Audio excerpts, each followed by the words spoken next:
కాశీనగరాన్ని వర్ణిస్తున్నాడు కవి. కాశీనగరంలో నివసించడం ఎంత భాగ్యము, కాశీనగరంలో మరణించడం అంతకంటే ఎంత భాగ్యము చెప్పారు. ఇప్పుడు కాశీరాజు గారి యొక్క కోట గురించి ఎంత చక్కని ఉపమానాన్ని తెనాలి రామకృష్ణుడు చెబుతున్నాడో చూడండి. ఇతరులు వాడినవి వాడడు, అది ఆయనకి నియమం. అందుకని పాండురంగ మహాత్మ్యంలో ప్రతి పద్యము కొత్తగానే ఉంటుంది. ఇతర కావ్యాల్లో నాకు పద్యాలు ఎంచుకోవడం కష్టమయ్యేది, ఇందులో వదిలిపెట్టడం కష్టం అవుతుంది.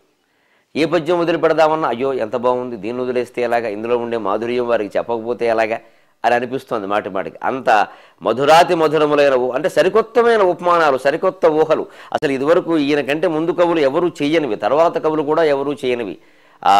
ఏకహ ఏకైకహ అన్నట్టుగా ఆయన ఒక్కడు మిగులుతాడు సాహిత్యంలో. అలాగే అందుకే విశ్వనాథ సత్యనారాయణ గారు మగతనం ఉన్న కవులు, పౌరుషం ఉన్న కవులని ఒక 2-3 పేర్లు చెప్పారు. ఆ పిల్లలు మరి పినవీరభద్రుడు ఒకట, శృంగార శాకుంతలం రాశాడు, అదే అటువంటి కావ్యమే.